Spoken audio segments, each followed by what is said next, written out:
You're listening to Radio 4. It's 7:45. Now it's time for the curtain to go up for Saturday Night Theatre. Conan Doyle and the Edalji Case by Roy Apps, with Ian Cuthbertson as Sir Arthur Conan Doyle and Michael N. Harbour as George Edalji. This one's from the Isle of Wight, Sir Arthur. Dear Mr. Holmes, will you require a housekeeper for your country cottage at Christmas?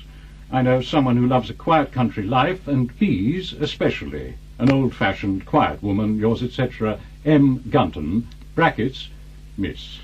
Reply, dear Miss, whatever I said, I was interested to receive your communication regarding the position of temporary housekeeper to Mr. Sherlock Holmes. I write to inform you that Mr. Holmes will not be in need of domestic staff this Christmas, because, in the words of Mrs. Gamp, there ain't no such person.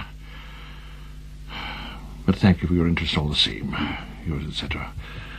Secretary to Sir Arthur Conan Doyle. Very good. Postage stamp? Oh, as it's Christmas. But if she writes again, definitely not. Of course. Oh, there's one more. Asking him and Watson to help free an innocent man who's to be tried for murder in Poland. Do you want to read it? The writer's rather unsteady grip on the intricacies of the English language does give it a certain charm. No, I've no interest in Poland. I'll sort out the replies to these this morning, then. Will you be working on manuscripts today? No, Wood, I don't think so. Oh.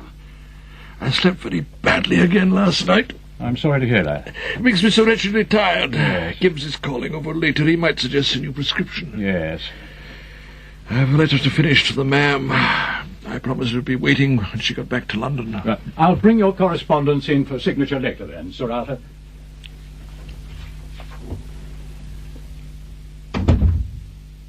Most dearest of ma'ams, I am sorry to have to write that I am still not fit.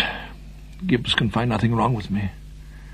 I have no symptoms, only weakness. I took a stroll yesterday down to the churchyard and put fresh flowers on Tui's grave. She occupies my thoughts a lot. Dear, dear Tui. Arthur. Tui, you must rest. I know that some wives seek to hold their husbands to their memory after they've gone. You'll tire yourself talking like this. No.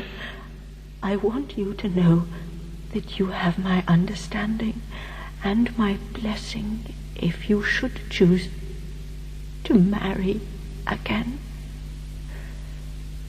You know who I mean. You know, dear Moms, I never tried to give Tui a moment's unhappiness, to give her every attention, every comfort she could want. Did I succeed? God knows I hope so. I do not think that in the whole of our married life we had one cross word together. I was always faithful and loyal to her, you know that. But my soul was naturally and inevitably wrenched in two all the time, even though it is 6 months since she was laid to rest, and still is. Jean has written a number of times, but I felt unable to reply. The children and I are looking forward to seeing you for Christmas. I trust you're enjoying your stay in London. I shall meet the midday train as promised the day after tomorrow. Always your dearest boy, Arthur. I've heard nothing from him since the funeral. My letters have remained unanswered. You can be frank with me, Mrs. Doyle. Have his feelings towards me changed? Jean, Arthur's love for you remained constant over 9 difficult years. It will not have changed now. Then what has happened? Is he ill? No, he's not what you'd call ill, though his letters have displayed an uncharacteristic listlessness of late. I wrote to Gibbs, his physician, who assured me that it is simply a matter of the state of his nerves. I see. During the last months he spent hours in that sick room nursing her. I don't know, Jean, but it seems to have brought out an unnatural morbidity in him. Then perhaps it's for the best that I haven't seen him. He needs something to do. Oh, do is a far finer word than believe, and action a far surer watchword than faith. He often used to say that to me. What a pity it isn't the cricket season. Oh, it's a pity he's not Mr. Sherlock Holmes. Then we could find him a case. I don't know about a case. Causes are more in Arthur's line. A good cause, that's what he needs, so that he's obliged to pull himself together and stop brooding on the past. Will you take milk or lemon? Oh, milk, please. A good cause, yes. People are always asking Arthur for his support.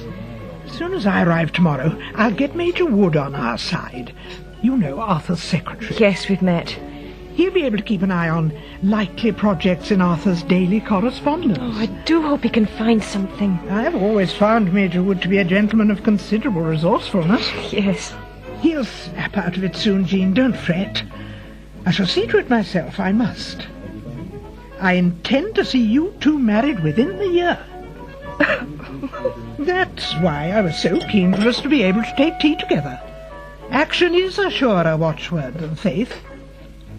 Now, can I tempt you with another scone, my dear?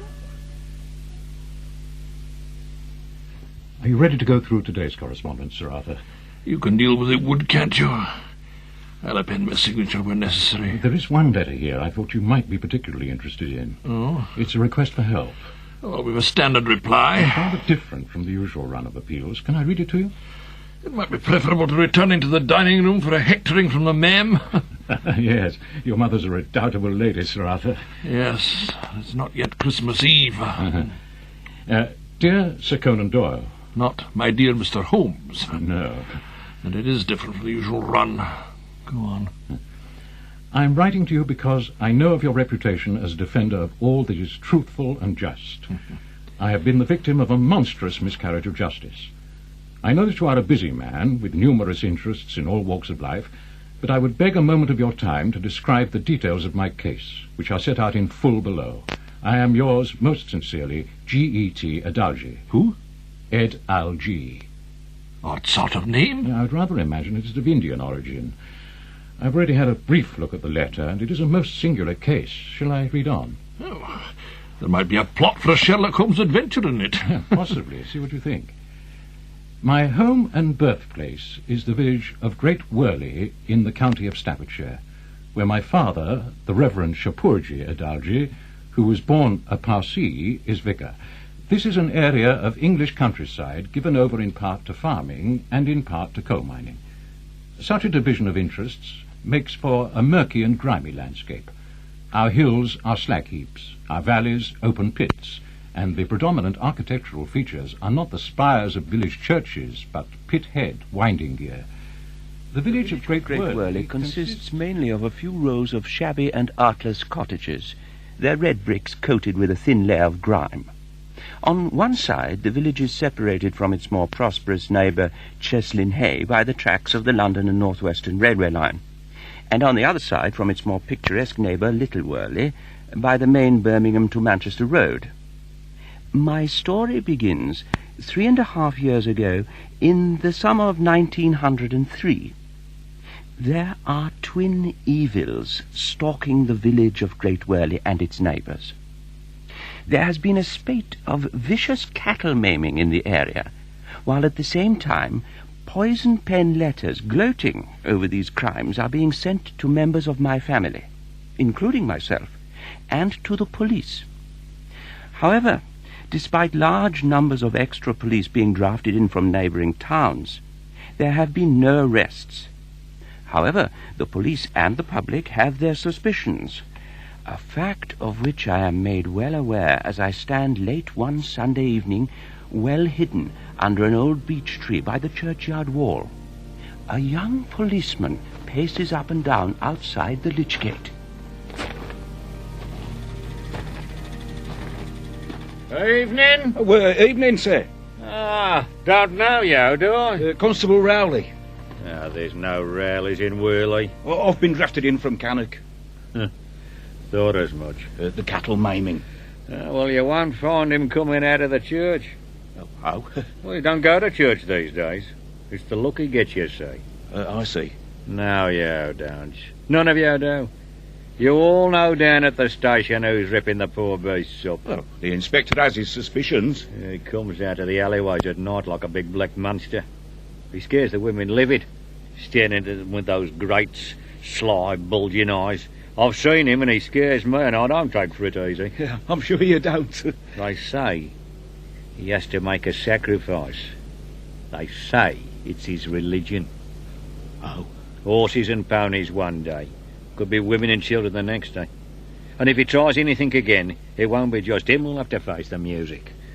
It'll be them who had the power to stop him and blast he didn't. They're as guilty as him, you take my meaning? Hello, they're coming out. See how quickly they walk away. Uneasy, say. Some of them won't touch the vicar's hand. It's tainted. Look, it can't go on like this. You and the rest of them better take good note of what I've been saying. I was gripped by a feeling of sickness and fear, for the man suspected of horse maiming was not some local hooligan or crazed maniac, but a well-known and educated young man who practiced as a solicitor in the city of Birmingham. A young man whose mixed parentage marked him out as an object for scaremongering tongues.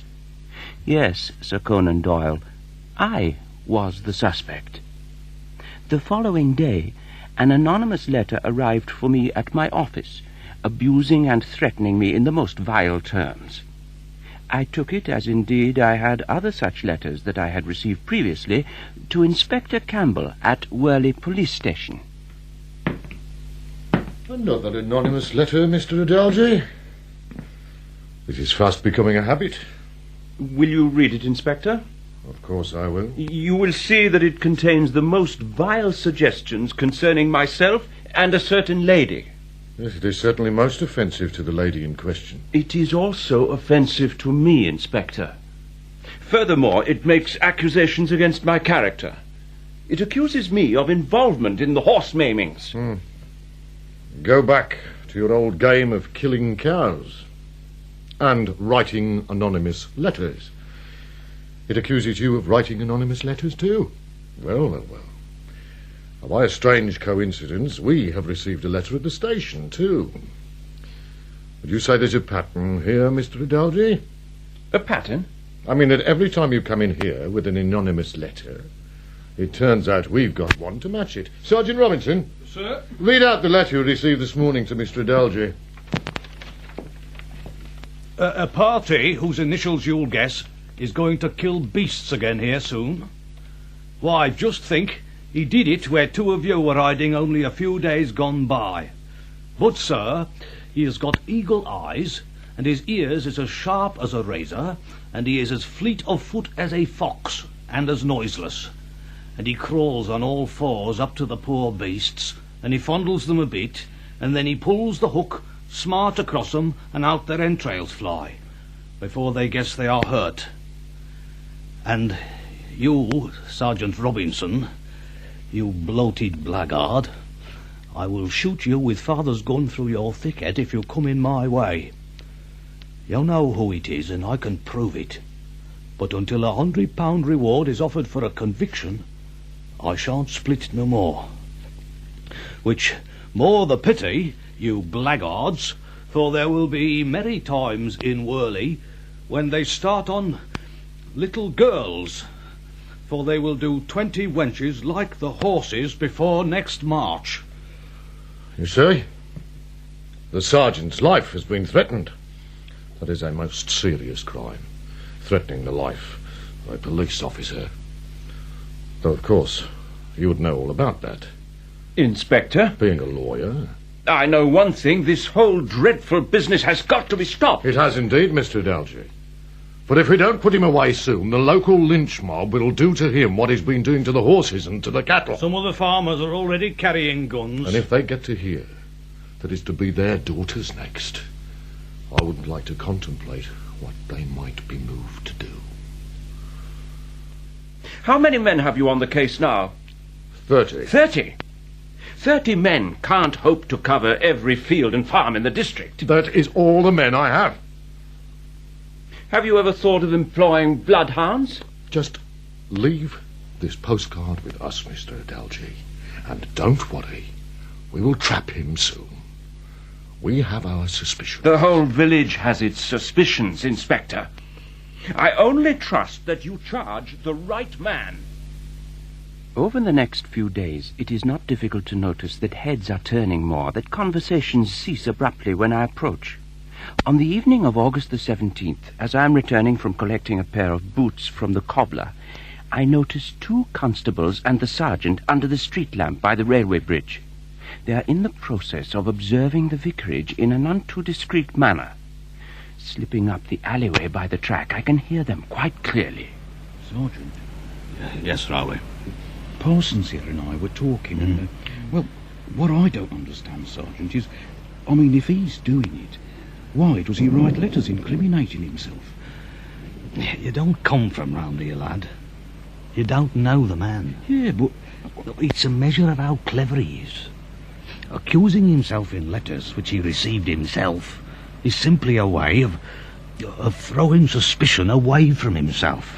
Oh, they're cunning, these Injuns. Ask Josh Waldershaw. He was at Lucknow. Some say he runs a gang. yeah, but why does he do it? Why is the grass green? If he was a miner or a farmhand, he'd be inside by now.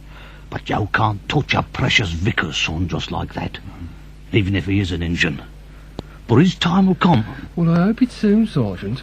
I don't intend to spend the rest of my life on nights in Great Worley. I've got a wife and baby at home in Cannock.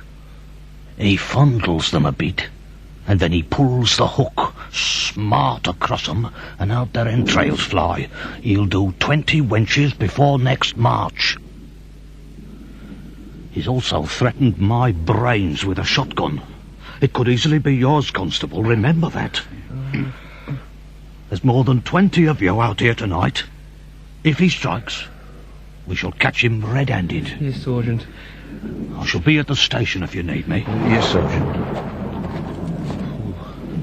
Oh, well, if the beggar comes out in this, he should be put in the asylum. Yeah, and if I die of pneumonia, Parsons, arrest the sergeant, not George Edalji. Well, they'll have a mutiny on their hands if this goes on much longer. Oh, well, come on. One more circuit, then we'll make for Jack Turnbull's signal box for a cup of cocoa and a game of cards. Right. It's the least we deserve. It is about 9:30. I watch the constables plod wearily up the east side of the vicarage garden, and then I slip up the driveway and into the front door. After supper, I retire straight to bed. By dawn, the storm has begun to clear away. There are a few regular passengers who travel to offices in Birmingham on the 7:30 train. Usually they are a reserved group, but this morning excited chatter abounds.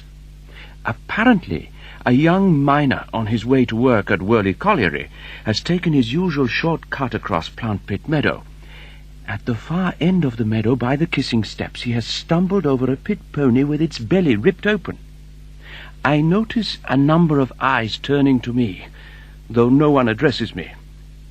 As I step into the train, my sense of foreboding and fear is great, and although I did not know it at the time, of course my feelings were fully justified, for the police were already on their way to the vicarage. My sister's record of that fateful morning is attached. It is my belief that the lowest and vilest alleys of London do not present a more dreadful record of sin than does the smiling and beautiful countryside. Holmes? The copper beeches. Aha. Anyway, Wood, continue with this gruesome tale, do. To whom it may concern. Testimony of Miss Maud Edalji. Description of police visit to the vicarage, Great Worley, August the 18th, 1903. My first inkling of what was to befall us on that dreadful morning was at about 20 minutes to 8, when I glanced out of the window and saw Inspector Campbell, together with about a dozen officers, marching purposefully towards the house. They were closely followed by a small group of local people. Our maid Dora answered the door and ushered in the inspector, who needed no second bidding. Good morning, Mrs. Edalji. Miss Edalji. My husband is upstairs, Inspector. Run upstairs and fetch him, Maud. It is not your husband we want, Mrs. Edalji. George is at work in Birmingham. Then we shall be able to speak to him there later. I presume he has left the dagger here? The dagger? If I could see your son's dagger. He has no dagger. Oh, come, Mrs. Edalji. You must use some kind of weapon. What is it that Miss Edalji takes with her when she goes out getting flowers? Fetch your botany trowel here, Maud. Yes, Mother. I'd also like to see his clothes. What clothes? All of them. Excuse me, sir. I've sent a dozen men to work scouring the garden, sir. Good. Really, Inspector, is this necessary? My botany trowel, Inspector. This isn't a dagger. No, it's a botany trowel. For collecting species of wild flowers. Inspector, in the schoolroom there's a cupboard and it's locked. I ask for a few officers with detective skills, and what do I find myself with? The green horns and half which the other stations can do without. Have you not heard of a crowbar, Constable? Yes, sir. I just thought... Yeah, well, thinking does not produce clues. No, sir. What is this commotion? Good morning, Reverend Edalji. I think you know why we are here. I found this coat, sir. It's still damp. Yes, continue upstairs, Sergeant. Right, sir. Remember, we're looking for a weapon now. This is your son's coat, Mr. Edalji. Yes, but... There is a horsehair on the sleeve. Well, I can see no horsehair. Would you not call that a horsehair? That I would call a piece of thread. And these dark stains on the cuff, what would you call them? Take the coat, Inspector. Take everything. Take the table. Take the chairs, if you wish. You'll find no evidence of a crime here, because nobody in this household has committed a crime. Charlotte, don't distress yourself. I think it is time I made a journey to Birmingham. Inspector, there has been a horrible mistake. Every movement can be explained. This razor was in the bedroom, sir. It's still wet. Of course it is wet. I have just shaven. Put it carefully with the rest of the evidence, Sergeant. Yes, sir. Oh, and don't forget, I want the entire grounds quartered. Sir, you can catch him there. Excuse me, sir. Staffordshire Sentinel. Have you found any evidence? I shall be making a statement Have you later. found the dagger? Shut the door, Maud. Quickly. I kept on the continued activity from an upstairs window. 2 long rows of constables slowly combed every inch of the vicarage grounds, looking for evidence. A few more kept the local people at bay, some of whom were beginning to shout abuse at the house. My mother, shuffling along the corridor in the way that my grandmother used to, opened the door of her room and locked herself in, while my father, his head bent low, walked over to the church to pray. It was lunchtime before the police dispersed. This is my full and honest testimony. Signed, Maud Edalji. How the crowd loved to hate a stranger would. Indeed. In what a short time does unsubstantiated rumour become established fact. So the dutiful Inspector Campbell duly arrested the unfortunate George Edalji. Yes. He says, it was lunchtime when Inspector Campbell arrived at my office and took me to the Steelhouse Lane cells in Birmingham. I was convinced now that the police were going to charge me, come what may, and that I would have to wait for a trial for my innocence to be proven. I had seen and felt the strength of local hysteria against me, and knew that the police were under great pressure to have me locked up. There were the usual interminable appearances before magistrates. I refused bail, thinking that in prison at least I would be safe, both from members of the public who might have been tempted to take what they saw as justice into their own hands, and, of course, from any further accusations. A wise decision. Friends brought me reports that things were now calmer in Worley, and that the extra constables who had been drafted in had all returned to their own towns and villages. No doubt to the relief of all concerned. However, on the night of September the 21st, while I was in Stafford jail awaiting trial, that calm was rudely disturbed by another outrage. A horse belonging to Green, a local farmer, was mutilated and had to be put down. I knew that this occurrence could only add strength to my case, particularly when I heard from my sister that Green's son, Harry, had confessed to maiming his father's horse. I was quietly confident of an early acquittal. However, on the 29th of October, I was taken in the police carriage to Staffordshire Assizes.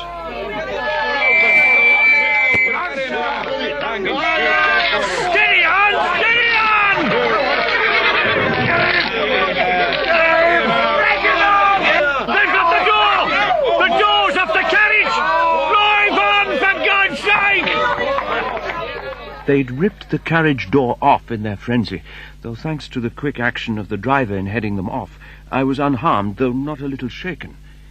My action in refusing bail seemed to have been fully justified. I was hoping that the judge would find there was no case to answer, possibly even before the end of the day's proceedings. It was my parents who first had intimation of the real state of affairs, as my father later revealed to me. Edalji, good morning. Good morning, Mr. Vitral. You know my wife. Mrs. Edalji. Mr. Vitral, George's solicitor. Good morning, Mr. Vitral. We've some good news. Oh? The prosecution offering no evidence with regard to the threat on Sergeant Robinson's life. So your son's case will be heard in number 2 court. It's the one used for the more minor offences. I see. But you've no need to worry. The prosecution case is, rather flawed, as we say. And the judge, he is a gentleman of understanding? Well, it's not a judge, exactly. Not in number 2 court. It's actually lay, half a dozen magistrates. Sir Reginald Hardy will be presiding. He's a nice enough chap, a local dignitary and all that. Yes, we do know who he is. Well, he's very experienced. And there is a barrister in the building to advise on points of law, if needs be. Look, I must go. Go? Well, I'm defending in number 1 as well. I shall be in to present George's case when the time comes. There's no need to worry. It's all very straightforward. Look, I should go in. It looks as though they're ready to start proceedings. Mr. Edalji, in your statement you testified that you returned home at about 9:30, took your supper and retired to bed in a locked room shared with your father. That is correct. Look at the coat before you. Is it yours? It is. Can you explain how traces of mammalian blood came to be found on the cuffs? Possibly from a nosebleed or a cut. Or horse hairs on the sleeve, identified by the veterinary surgeon as being from the pony killed on the night of August the 18th. Mr. Edalji, exhibit number 3, a pair of boots. Do they belong to you? They do. Members of the jury, as you will see, the left boot is unusual in that the heel is very much worn down at the back. Footprints showing a worn-down heel were found at the scene of the crime. Mud from the field was also found on this pair of boots. Have you any explanation, Mr. Edalji? No. Exhibit number 4. Anonymous letters sent to the prisoner's office and to the police. The prisoner made use of these to question the police about the state of their investigation, to see how far they were behind him. I did not... Did you not ask Inspector Campbell, how many men have you on the case now? And have you thought of using bloodhounds? I may have done. Mr. Edalji, can you comment on this extraordinary domestic arrangement whereby you sleep in the same room as your father? I have done so ever since my younger brother was taken ill and had to be nursed in our room by my mother. My father and I occupy different beds. Indeed. And what is the reason for locking the door of your shared bedroom each night? All the doors are locked at night. To prevent someone from getting in, or to deter a member of the household from a peculiar habit of walking abroad late at night. The prosecution rests its case. We've heard evidence as to the prisoner's clothes, his boots, and his peculiar sleeping arrangements. A leading graphologist has testified that the prisoner's handwriting and the handwriting in the anonymous letters are one and the same. We've heard details during this trial of a reign of terror in Great Worley, which has been a hideous blot upon and a disgrace to the fair name of our county.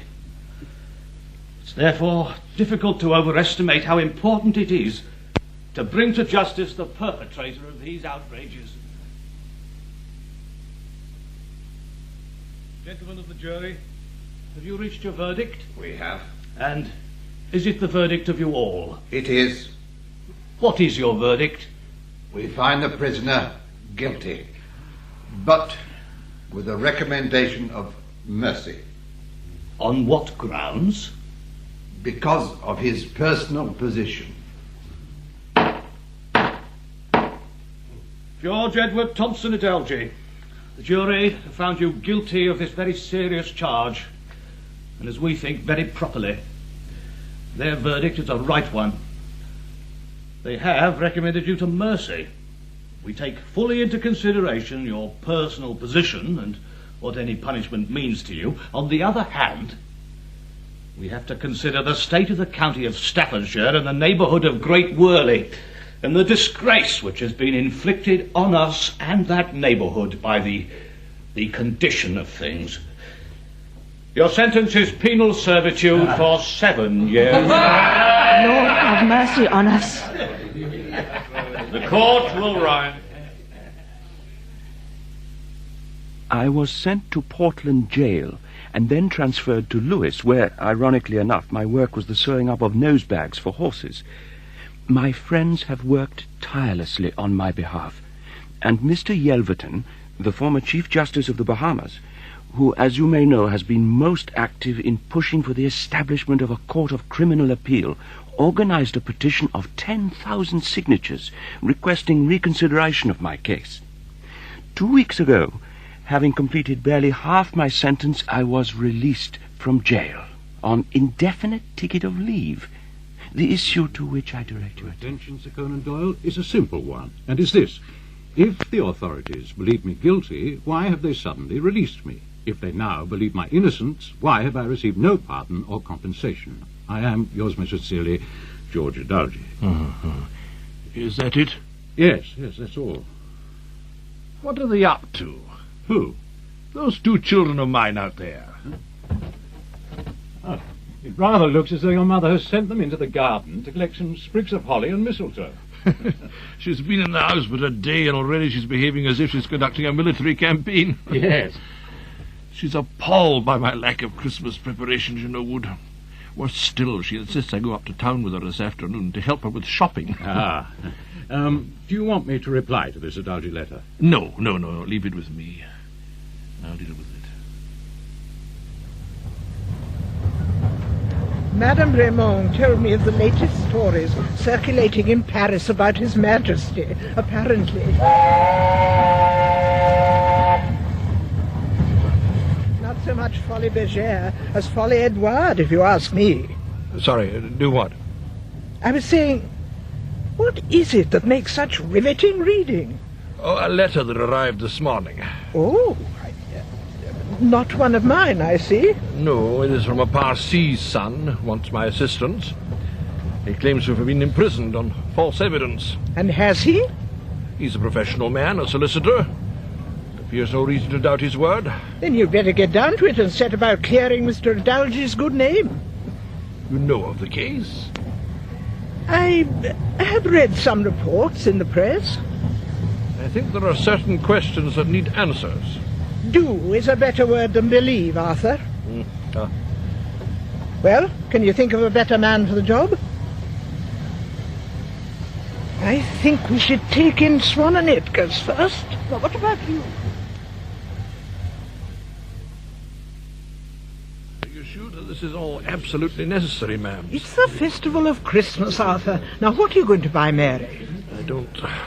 Well, surely your daughter is deserving of a Christmas present. You've bought a rather fine set of books for Kingsley. What's her fancy? I don't know. Tui always dealt with Mary. Something like this. A trinket? When I was 17, I couldn't get enough trinkets. I'm sure the modern girl is no different. Well, why couldn't you have gone Christmas shopping while you were staying with Madame Bremont? I had people to see.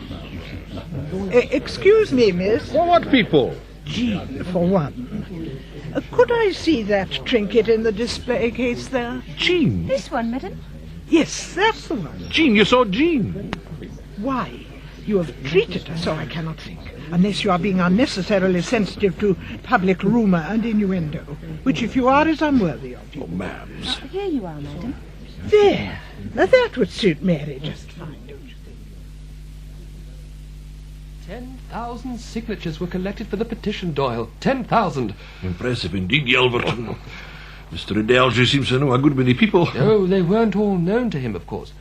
Many of them fellow solicitors up and down the country who knew of his book. He's a writer, too. Oh, yes. This is his book.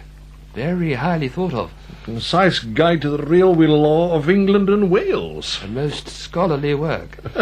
Well, if 10,000 people know of it... Oh, no. A good many of the signatures were from those in the profession and outside who saw the case as yet another example of why we need a court of criminal appeal. The conduct of the trial left much to be desired. It is a most extraordinary case. The deliberate and callous wounding of cattle and horses, it seems like the work of a crazed devil. Oh, it is not so unusual a crime, Doyle. Oh?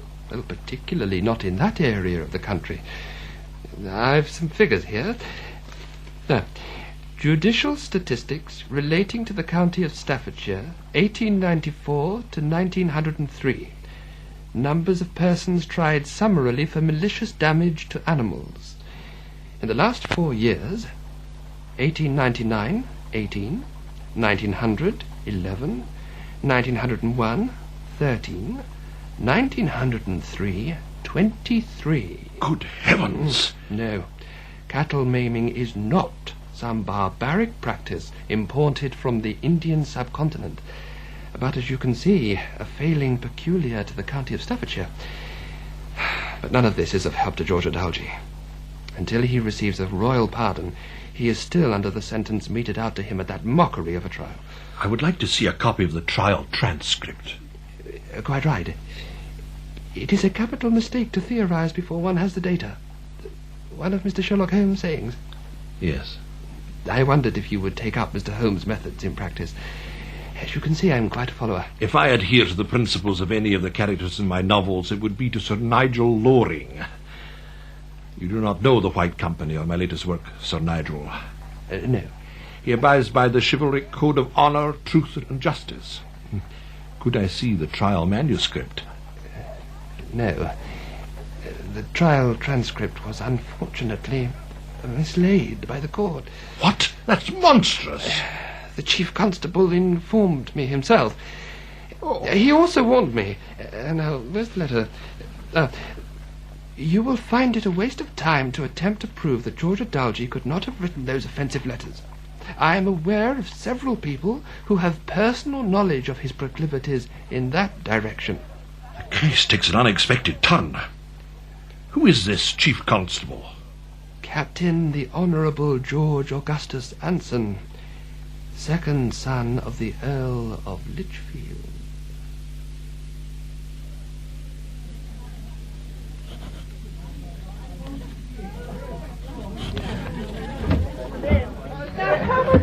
Father? Mary? Is there something wrong? No, of course not. But won't you join us downstairs? Oh, has the ma'am sent you? Oh, only sort of. But must you work on Christmas Day? This unfortunate fellow has asked for my help, my dear. Oh. And I intend to be ready for action as soon as the Christmas holiday is over. But people are asking you to help solve crimes all the time, Father. This one's different. It's a great challenge. The evidence collected against this innocent man looks strong. He was imprisoned for writing a threatening letter and killing a pony. The handwriting expert testified that he had written the letter. His coat showed traces of the pony's hairs and of blood. His footprints were found near the pony, and mud from the field was found in his boots. Sounds like a job for Mr. Holmes. The most distressing thing is how the whole shambles started.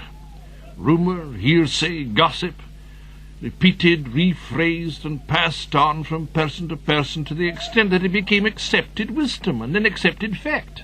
Oh. Mary, there is much injustice in the world, but the worst kind is false accusation based on malicious and prejudiced gossip. Yes, Father, I know. Father? Hmm? When you... I mean... Oh, just supposing you were to marry again, Kingsley and I would not mind, and I think Mamma would understand too, if it made you happy. But Mary, my dearest thing, I have no intention of remarrying. There, that's the letter done. There are no mail deliveries today, Father. It is Christmas Day. I know, but I intend to ensure that it goes off in the very next collection. I've asked Mr. Edalji to meet me at the Charing Cross Hotel the day after tomorrow. Sir Arthur, good afternoon. May I take your overcoat? Yes, sir. Thank you. The Asiatic-looking gentleman reading a newspaper at the corner table. Good. Yes, that's right, of course. And I was talking to Mr. George Edalji? Oh, Sir Conan Doyle? Oh, how do you do? I'm most grateful for your interest. Not at all. Not at all. My apologies for being late. I was unexpectedly detained by some business at my club. You always suffer from such a high degree of myopia. Oh, Yes. But quite a marked astigmatism, too. Yes, sir. Take this note, will you, to Mr. Kenneth Scott, Manchester Square. He will conduct a full examination of your eyesight and make a detailed written report on your condition. Cigarette? I have never smoked, Sir Conan. I'm usually a pipe man myself. It's only recently I've taken a fancy to cigarettes. You think you can make out a case for me? The first sight I had of you, the way you held your newspaper to the side, close to your face, told me it was highly improbable that you could ever have committed the crime for which you were condemned. Tell me, Edalji, is there any reason at all, other than malice, prejudice, or ignorance, why you should have been suspected of slandering yourself and your family as well as the police? Well, some 13 years ago, when I was 16, 17, there was a series of practical jokes played on my family. There had been similar occurrences at various times during my childhood. What sort of practical jokes? Oh, cartloads of goods arriving at the house that had not been ordered. A friend of my father's arrived post-haste one day, having received a telegram to say my father was seriously ill. Oh, a key to Walsall Grammar School was found on our doorstep. The vicarage was advertised in a local newspaper as a matrimonial agency. We put all this down to local resentment at my father's colour and background. You understand? I was brought up in Scotland and in England as an Irishman and a Roman Catholic. Yes. Your father informed the local police of this harassment? Yes, and they from the start suspected me and reported their suspicions, though of course there was no evidence, to Captain Anson, the chief constable. How do you know this? This is a letter my father had from him. Will you please ask your son, George, from whom the key was obtained? The last paragraph. I may say at once that I shall not pretend to believe any protestations of ignorance which your son may make. He's a prolific correspondent, this chap Anson. The victimization continued. My father reported every incident to the police, of course. Another letter from Captain Anson. Bottom of the page. I know the name of the offender, though I prefer to keep my suspicion to myself until I'm able to prove them. I have no doubt that the offender will be detected, and I trust to be able to obtain a dose of penal servitude for him. It's nothing but malicious suggestion and innuendo. I consider them worse than the supposed crime. Believe me, Edalji, I know how you must have felt, must still feel. I am really most grateful for your interest in my case. If there is a case where justice cries out to be done, it's yours, Edalji. I have every faith in your methods, Sir Arthur. The most serious matter is the amount of hard evidence that was heard against you. I have no idea how they came by all that. Then I must make a search for what others may have overlooked. I intend to visit Great Worley in the next few days. Perhaps I could call on your family. They would be delighted, I'm sure. I will also seek an interview with this captain, the Honourable George Augustus Anson. Campbell, Robinson, take a chair. This is an entirely informal discussion. We are shortly to receive a visit from a gentleman making inquiries about Edalji. That is nothing new, sir. I am not talking about some commoner garden scribbler from the Staffordshire Sentinel. I refer to a gentleman who can command column inches in the national newspapers. Yes, sir. Sir Arthur Conan Doyle. Conan Doyle? The detective story writer. I can assure you, Captain Anson, that none of the men still at Great Worley will say anything out of turn. I should hope not, Sergeant. If you and your men had been at your duty, instead of in the London and North Western Railway signal box, you would have been caught red-handed. Instead of which we are plagued with do-gooding snoopers wasting our time. Yes, sir. But we've been over that ground. He is not to visit your station, Sergeant Robinson, or yours, Campbell. To avoid that situation, I have had no option but to grant him an audience here. I'll play him along a little. If he does come sniffing around, you know where to refer him. Yes, sir. I shall do my duty by you and the men under your command, as I have done throughout the whole sorry affair. And I expect every other officer and constable to be aware of where his duty lies too. Certainly, sir. Adverse criticism, derision, and unwarranted interference in our affairs affect the morale of the men under our command. That, in turn, only makes life easier for the criminal classes. Remember that. Be careful with that bag, Herman. Goodbye, Kingsley, dear. And Mary. Goodbye, Granny. Goodbye. Goodbye, Mrs. Doyle. Major Wood. Ah, yes. You are a marvel.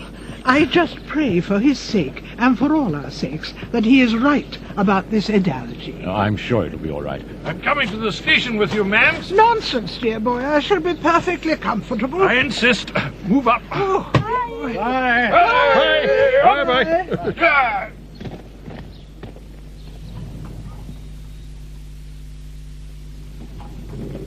You were busy with Mr. Edalji's papers.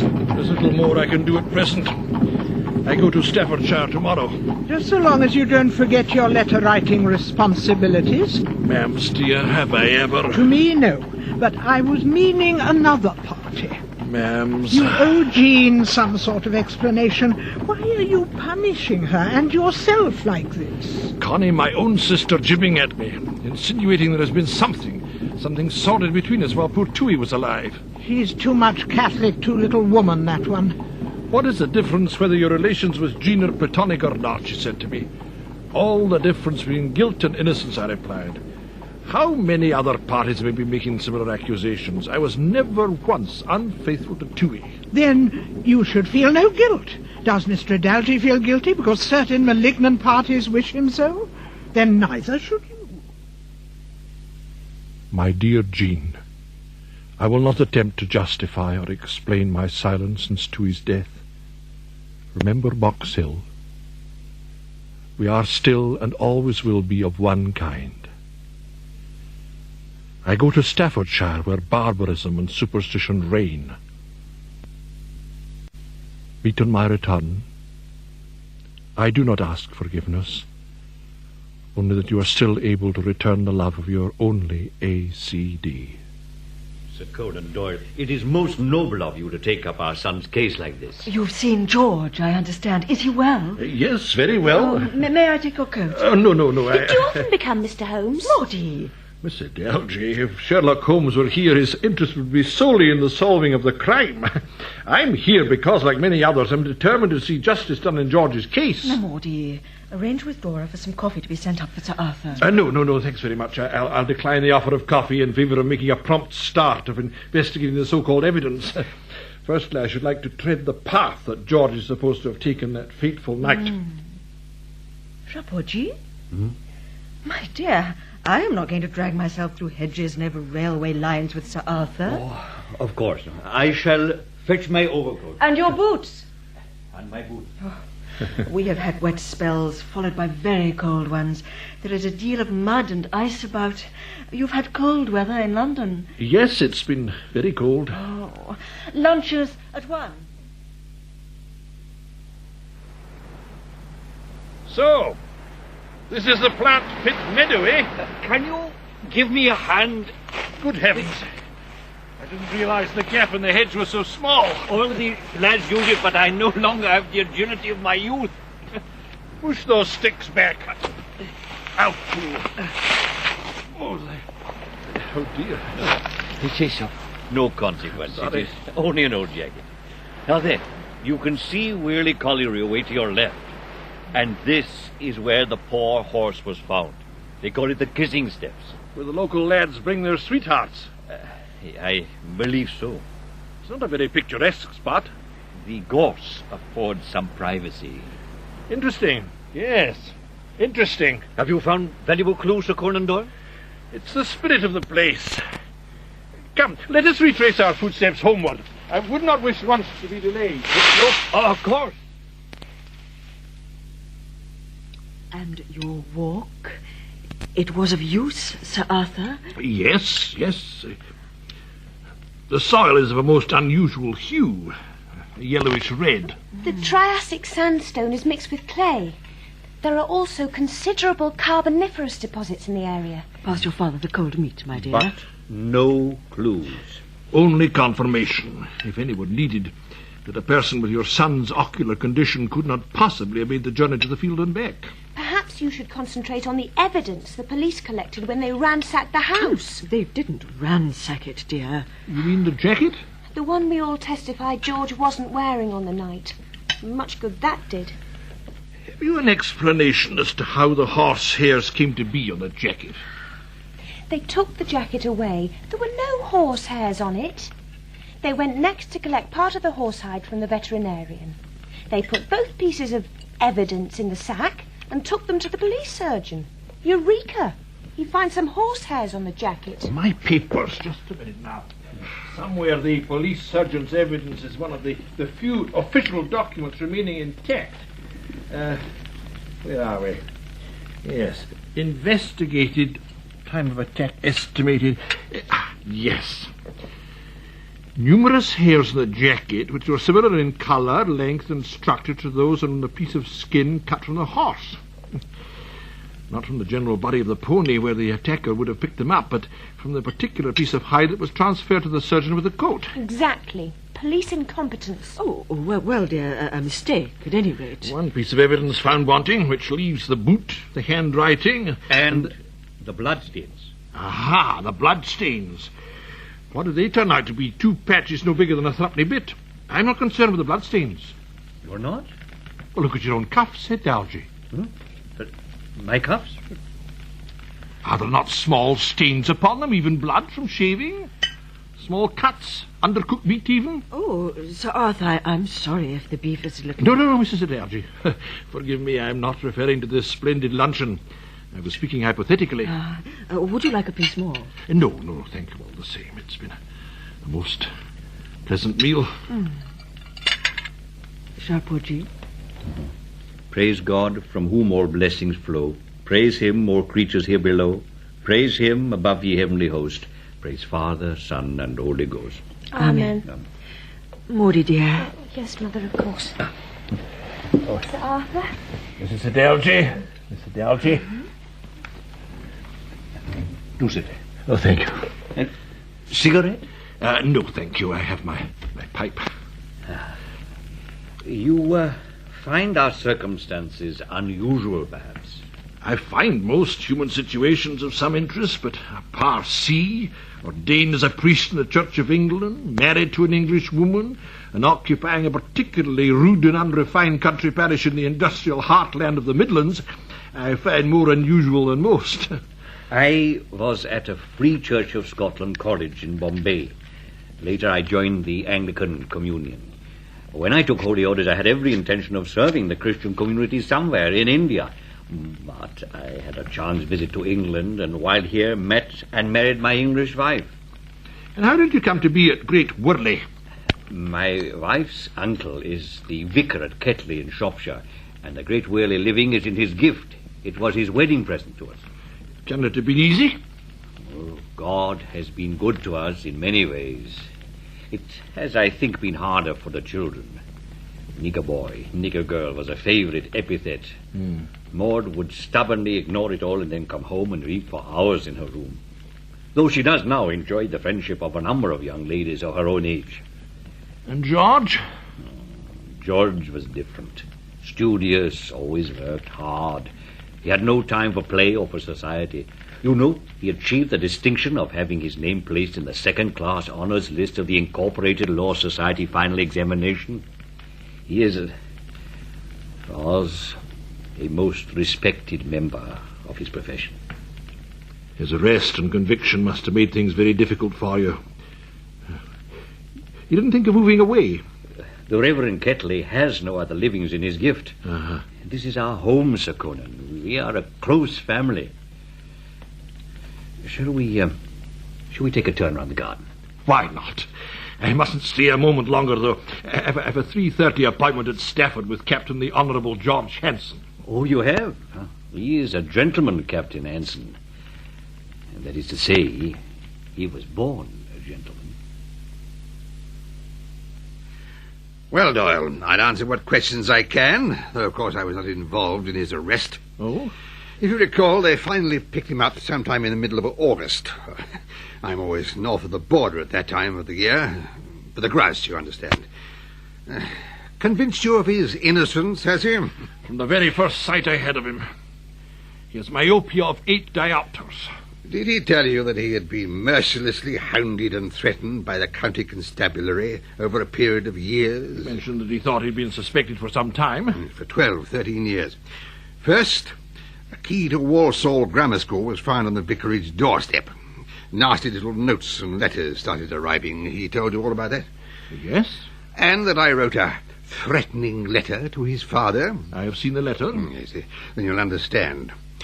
It was intended as a warning. We had information implicating George. He comes from a decent enough family. I rather hoped his father might be able to exercise the necessary control over him. Unfortunately, this was not to prove the case. You honestly think he played tricks on his own people? Believe me, Doyle, George Edalji is a thoroughly bad lot. I've seen no evidence to support that opinion, Captain. Have you ever seen a pony with its belly ripped open? The man is a much-respected solicitor. He's a total abstainer and intelligent, and as you yourself admit, from a good family. Yes, that's what makes the case so damn distressing. Oh. At the time of the trial, you understand, I had in my possession enough information, enough statements, to prosecute Edalji 10 times over. I see. And no, they were not produced in court, for the simple reason that I wish to save Edalji and his family from further embarrassment. I would like to see this secret evidence. It was given to me in confidence. Captain, I do know the meaning of discretion. You will need to seek permission from the Home Office. Doyle, we are not dealing with a simple detective yarn here. It is a long and complex issue. I like to think I have a lucid mind, Captain. I would like to see the detectives involved in Edalji's case. That is not possible. Oh? There were no detectives on the case. None at all? There are no detectives in my constabulary. What?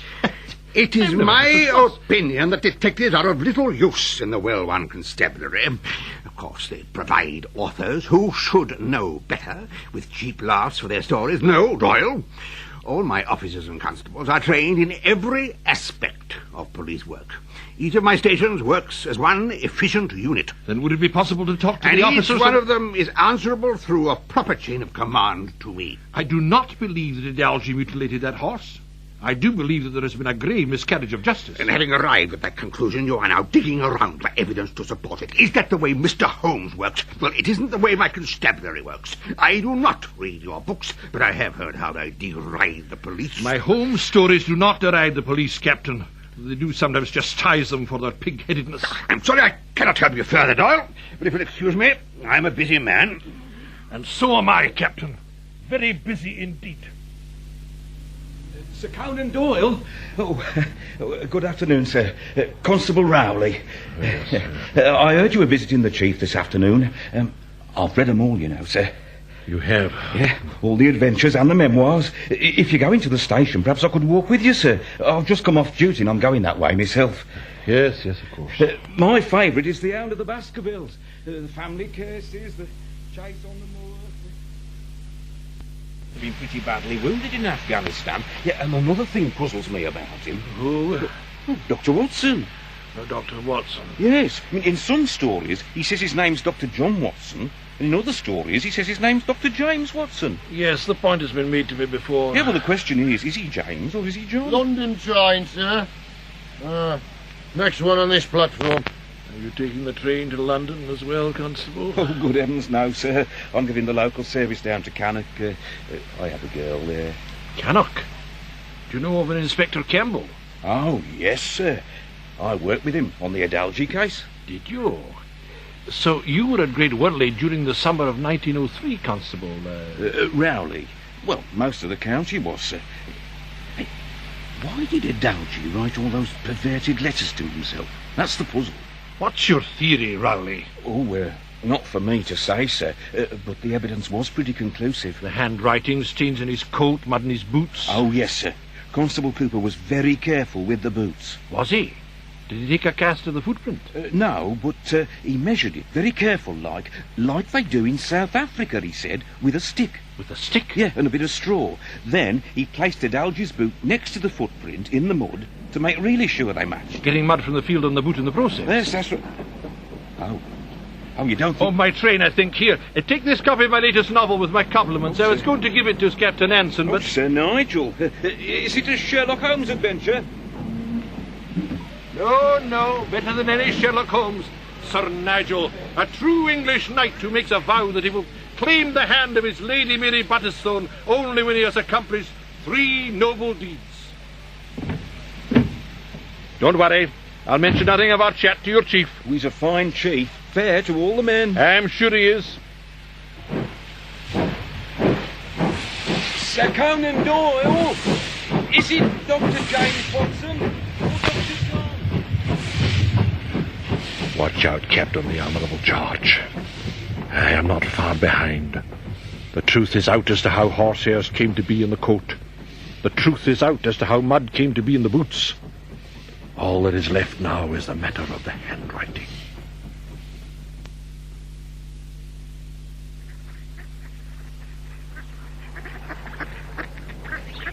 It always amazes me how the ducks seem perfectly content in their freezing pond water. Yes. I used to spend hours watching them swim about on the little pond on Blackheath when I was small. So you met with the ma'am when she was down? Yes. How did you find to talk about? Oh, you know, the weather, Christmas preparations, winter fashion. Oh, what do you think, Arthur? You, Tui, us. I wish you wouldn't. Why? Have you been keeping fairly busy? Oh, yes. And your trip to darkest Staffordshire? A poor man tried by public gossip, prejudice and malice. Oh, Mr. Edalji.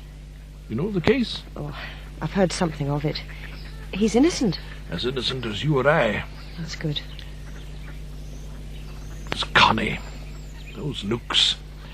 Insinuating that I've been deceitful with Tui. But Tui knew that there'd been no infidelity, Arthur. We were both quite open with her. I know that now. So is my dear knight returned at last? He's on his way home. But the noble deed is not yet accomplished. Not until I've overcome the final stumbling block. Oh? Edalji's handwriting. The graphologists testified that he'd written incriminating letters. Rather like Adolf Beck. You know, he was pardoned after a graphologist's evidence was found to be false. Yes. What was his name? Oh, I don't know. It was some time ago. French, I think. Guérin. Edalji's man was called Guérin. One and the same man. He could... they have to be. Then your final problem solved. I'm ready to put pen to paper. Now we turn to the last tribunal of all. A tribunal which never errs when the facts are fairly laid before them. We ask the public of Great Britain whether this thing is to go on. You think it'll do? Oh, it's a stirring piece. Do you really think so? Oh, it'll work. Then if I hurry, I can get it down to Fleet Street in time to make tomorrow's telegraph. Oh, Sir Arthur, evening standard. Excuse me, Sir Arthur. One at a time, gentlemen. Why did you take up the Edalji case, sir? I saw that he was a man who was telling the truth in a case which needed further investigation. Yes, have you followed the methods of Sherlock Holmes, Arthur? I have endeavoured to get at the facts before coming to any conclusion. So you started without any predisposition in Edalji's favour? Yes, I kept my mind perfectly open. I have been to Great Worley, as you know, and I've gone carefully over the scene of the outrage. Thank you very much. What do you hope will be the official response to your disclosure, sir? As there is no court of appeal in this country, I am pressing the Home Secretary to appoint immediately a commission, not only to sift thoroughly through all the evidence, but also to hold an inquiry into the wretched police conduct in this case. Could I ask you just one more thing, Mr. Arthur?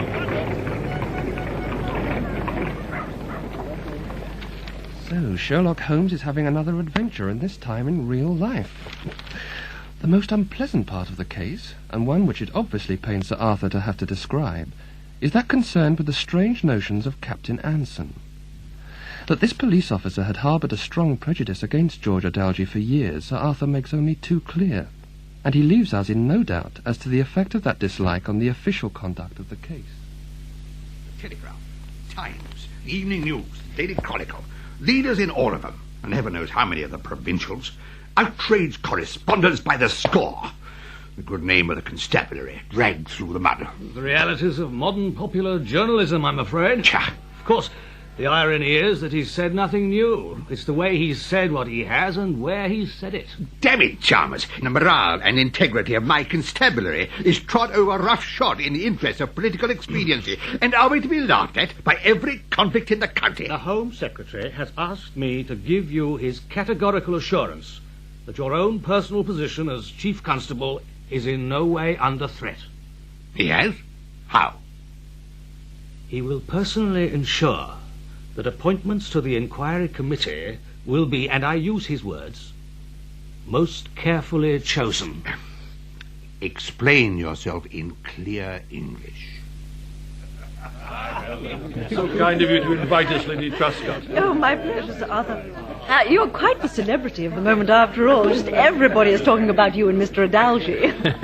May I introduce Miss Jean Leckie? Oh, yes, of course. Delighted to make your acquaintance. My pleasure entirely, Lady Truscott. They say you applied the method of Sherlock Holmes. More simply, it was a matter of applying logic and careful analysis to the evidence. Once I'd done that, the case soon fell away. Oh, you must be simply frantic waiting for the commission to report. I have every confidence that justice will finally be seen to be done. Despite Sir Albert de Rutzen being one of the investigating team. De Rutzen? He's the chief magistrate. And George Anson's cousin. I believe they're quite close. You know, I met a Parsi once. He used to be able to put his leg round the back of his head. Or was that the Latvian anarchist? Oh, excuse me. I must just go and welcome Lady Ottilie. Of course. Anson's cousin, of course. Who else? I was too ingenuous. I've been taken for a fool. Oh, Arthur. So that's Miss Leckie, is it? She is most handsome. But too dark. I did hear, you know, while his wife was lying ill in bed. Of course, I'm sure there's no truth in it. Oh, it's too bad.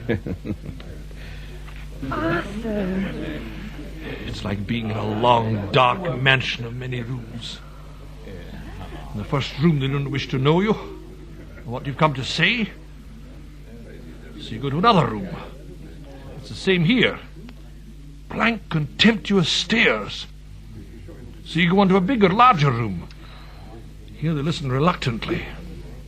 Then all of a sudden it becomes clear that the rooms are all connected to each other. And are you trying to get in or get out of this mansion? I cannot get out until I've gone in further. You mean return to Staffordshire? Yes. And what do you think you'll find? I've already proved Edalji innocent. But given that in every room there is a friend or a relation of Anson's, there was only one course open to me. I must find the guilty party. And undoubtedly the man who wrote these gruesome letters is the man who killed the pony. Take a seat, Campbell. I thought I'd better come and see you personally, sir, straight away. Oh? One of my constables spotted this in yesterday's Santon. Wanted. 2 intelligent, trustworthy young men to assist with detective inquiries of a confidential nature. Usual testimonials, Major Wood, care of the Athenaeum, London was 1. Another cuckold wishing to sneak some evidence about his wife's infidelities. Yes, well, I'm not sure. There's something about its tones, sir. It's measured, articulate. I made some inquiries, very general, you understand. Really, Campbell, what is this all about? Major Wood is Sir Conan Doyle's secretary. Is he now? I see. Yes, I had hoped that his snooping days were over. Yes, sir. I would have thought that he would have been satisfied, sir. If something clicks in that muddle-headed brain of his and he starts asking the question why were the constabularies so keen to convict Edalji on that particular occasion, he might go looking with his magnifying glass in a certain signalman's box. Dereliction of duty, contempt of court. It wouldn't make very pretty reading, would it, Campbell? One has to start at the beginning, Wood. Oh, quite. You see, I've looked at every anonymous letter. They fall into 2 groups. Some of those written between 1892 and 1895, at the time the Edalgis were the butt of a number of practical jokes, and all of those written during 1903, the year Edalji was convicted there. Some others dated between 1892 and 1895 there. Yes. Now, you see the difference in the handwriting? The one fluid. Look at the ornate twirls and the lowercase g there. And the other group childish, unformed. What do you deduce from that, Wood? They're the work of two people? Exactly. One a decently educated man, the other a foul-mouthed semi-illiterate. You're not an alienist, I take it, Wood? Not that I know. I thought not. If you had been, you would have immediately noticed the circular dots to the I's and foul-mouthed letters. A sure symptom of lunacy. What about the decently educated schoolboy? No. Undoubtedly foul-mouthed as our man. But the county of Staffordshire is a large place. How do you even begin a search? Study the evidence. A number of themes punctuate the letters. Look at the very first letter of 1903. He makes 3 glowing references to the sea. Note, too, where the last hoax to the Edaljis was administered. Blackpool. A popular Lancashire seaside town near Liverpool. One of the nation's busiest seaports. Now look again. Throughout the letters are references to Walsall Grammar School. The key to that very school was found on Edalji's doorstep as part of a hoax. So who are we looking for? A lunatic. Who's an ex-pupil of Walsall Grammar School and who's been to sea. Well, how do you propose to find this man? That is a job, Wood, for Mr. Frederick Beaumont and Mr. Albert Arrowsmith, the Wolverhampton Road Irregulars. We wondered if the advertisement had been placed by you, Sir Arthur. It was the tone of the piece. I said to Mr. Beaumont, I said, mark my words, Beaumont, this is out of the regular line of work. You did indeed, Arrowsmith. Yes. What is your regular line of work, Mr. Arrowsmith? The provision of information appertaining to the state of a relationship between two parties. Invariably of an extramarital nature. I see. We have letters of recommendation from a number of respectable local patrons. Yes, I think they'll be quite suitable for the task. Edalji, is it?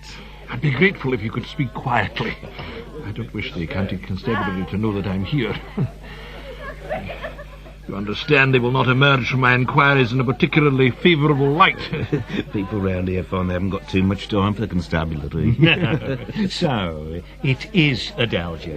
An awful fuss at the time there was. Yes. Now, what do you reckon to that, Sir Arthur?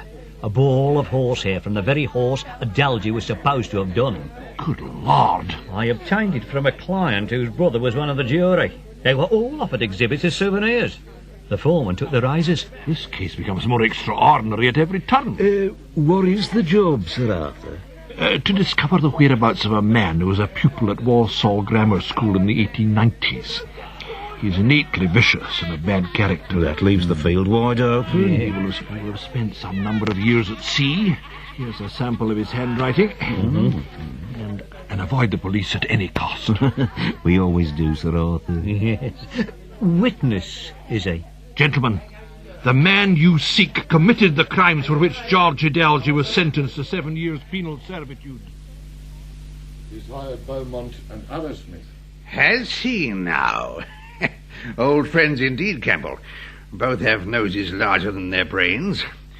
Are they asking awkward questions? Well, as far as I know, I spend a deal of time in the Horse and Groom, buying rounds of drinks for the local thugs. And it's as I thought. He's playing at detectives. Yeah. I'm sure I could find some pretext to pick them up on. No. Let them be. Just keep them in view. We are both generous men, Campbell. Let us give Sir Arthur Conan Doyle plenty of rope. So that he can hang himself. So that he may entwine it round his ankles, trip and fall flat in his face. Sir Conan Doyle, I know from a detective of Scotland Yard that if you write to Gladstone and say you find Edalji is guilty after all, they'll make you a lord next year. Is it not better to be a lord than to run the risk of losing kidneys and liver? Think of all the ghoulish murders that are committed. Why then should you escape? Edalji, my investigations reveal a sorry tale of incompetence and prejudice in the Staffordshire Constabulary that starts at the very top, with Captain Anson himself. I regret to say that I am not surprised. Which is why I suggested meeting here at my club. In a hotel, one never knows quite who may be listening. Of course. You have found the man. Does the name Sharp mean anything to you? Royden Sharp? No. I know of no Sharps in Worley. He's not a worldly man. He comes from Cannock. I have rarely been to Cannock. Well, he is the man. My accomplices in Staffordshire tell me their work is nearing completion. It'll soon be time to strike. Even though one is convinced of one's own innocence and one has the support of family and friends, when the eyes of the world shout guilty, it is... A very lonely existence. I know. Yes. But the eyes of the world will soon no longer be shouting guilty at you. Sir Conan Doyle, you cannot imagine how much a pardon would mean to me. The fact that he has threatened me with injury and death shows just how very strong is the case that I already have against my quarry, dear ma'ams. But I have 5 separate lines of inquiry on foot, by which I hope to make it overwhelming. It'll be a great stroke if I can lay him by the heels, and I think I can. Do not worry. I shall be most careful. Royden Sharp. Do we know him? Oh, yes, sir. He's an old friend of ours in Cannock. Find out what Doyle thinks he's got on him and report back. Yes, sir. Why should he believe a Cannock man would trek 5 or 6 miles to Worley to maim horses when there are plenty on his own doorstep? Why should a famous author play silly beggars trying to pretend he's a character out of one of his books? Sharp was a pupil here at Walsall Grammar, though hardly an exemplary one, as you can see from the reports. Yes. I was a senior master at the time, teaching Euclid. Much as I expected. Midsummer 91, cane for misbehaviour in class, tobacco chewing, prevarication, nicknaming 18th out of 18.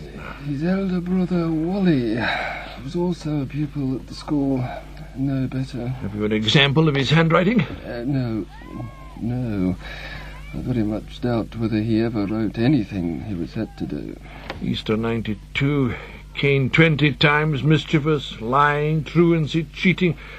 This all fits the picture. I'm not surprised he's turned out to be a thoroughly bad lot. He was such a rough boy.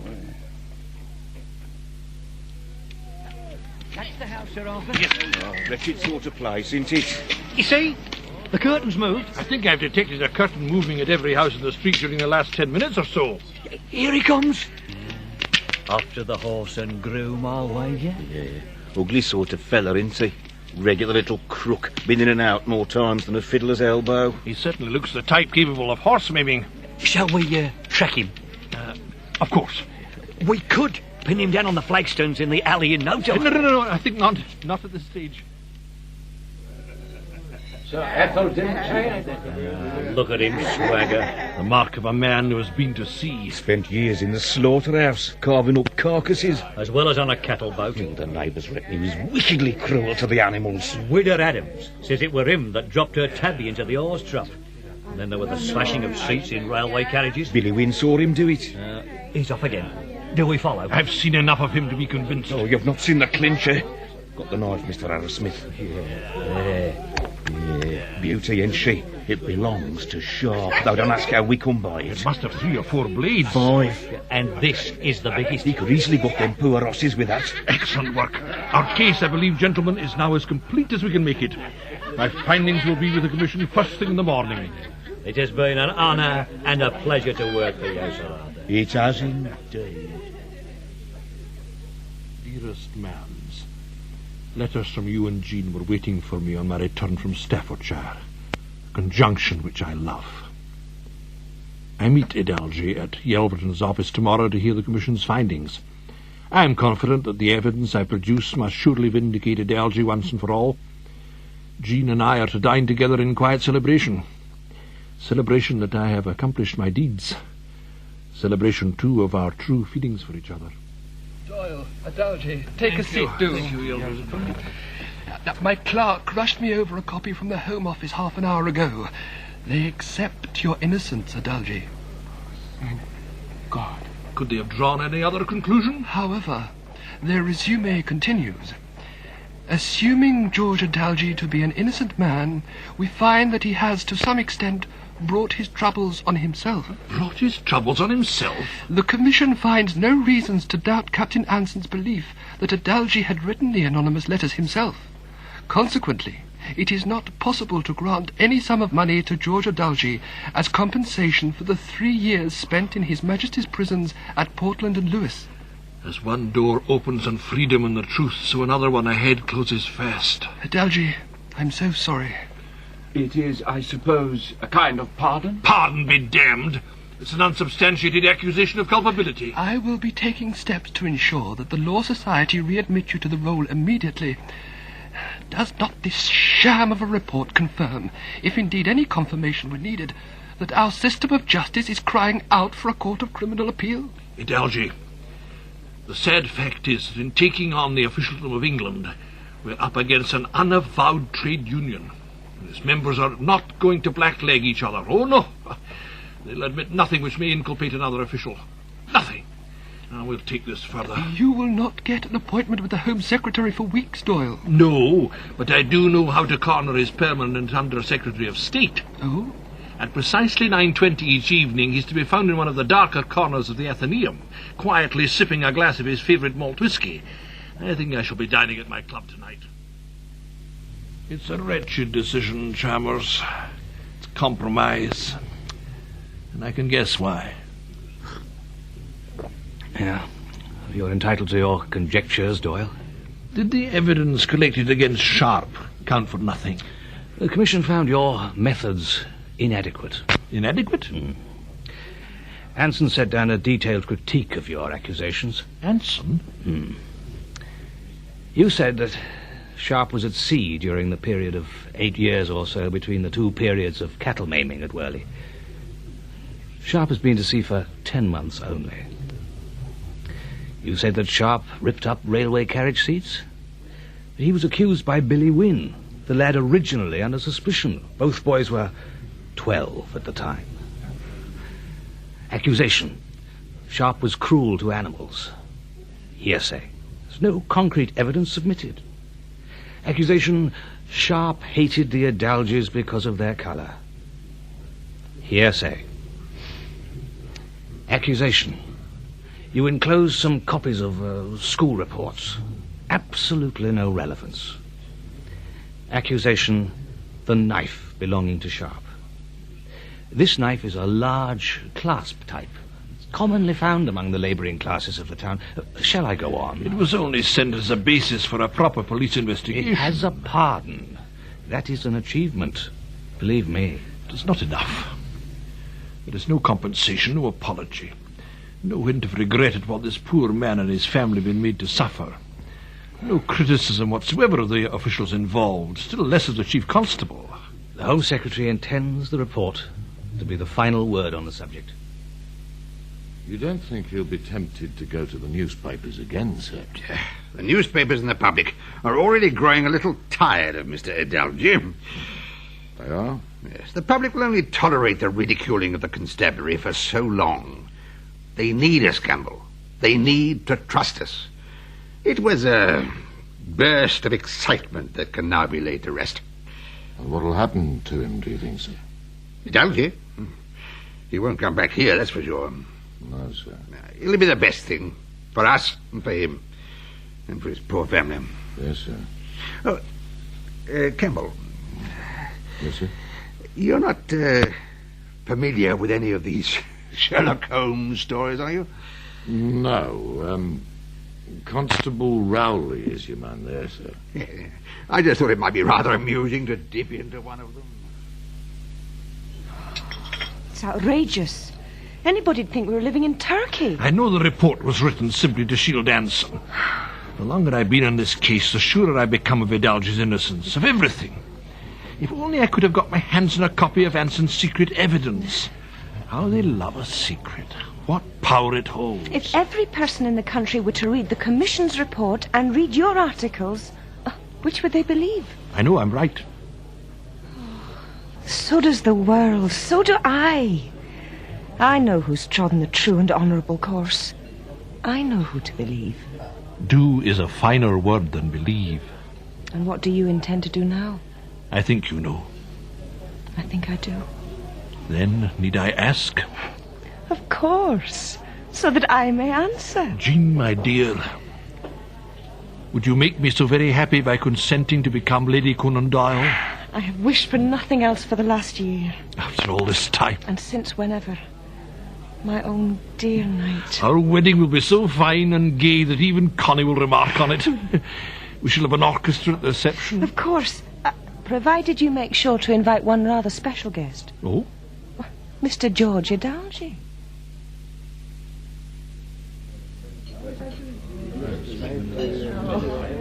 I knew it would all work out, my boy. It's a day I never dared imagine a few years ago. There is no need to say. I must go and talk to Edalji. He's been sitting by himself most of the afternoon. Oh, Jean, I just want to say how... Sir Conan Doyle? Edalji, my dear chap. Sir Conan Doyle, I thank you. It is an honor to be counted among your friends. Nonsense. I have a small token. Oh, there was no need. For you and Lady Doyle. Jean? I'm very happy. I'm very lucky. Jean, this is George Edalji. I'm so very pleased to meet you, Mr. Edalji. Lady Doyle? Edalji brought these. A volume of Shakespeare and another of Tennyson. They are most exquisitely bound. I thank you both. And I, Mr. Edalji, thank you from the bottom of my heart. Come and meet Jerome Edalji. He's a great supporter of yours. Well, Jean. I'm afraid I was rather shocked when you told me just before Christmas that you wanted to see us married by the end of the year. And wasn't I right? In fact, I erred on the side of generosity by more than 3 months. Oh, thank you. Oh, no. I simply helped nudge what was going to be inevitable. What do you make of the honoured guest? Mr. Edalji? Oh, the poor man looks like a startled rabbit. Certainly behaves very strangely. Yes. He didn't look me in the eye once. Oh, that would be his myopia. You think so? Well, yes. Maybe.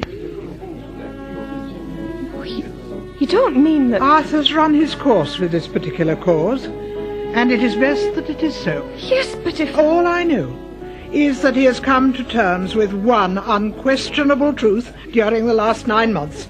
That you are his future, Jean, and always have been since you first met. But Mr. Edalji, if I think it is too easy for the whole truth to remain hidden, when there are so many people who know only small parts of it. Our guests are demanding action. Action? But... We must leave the floor in the first dance. Oh, of course.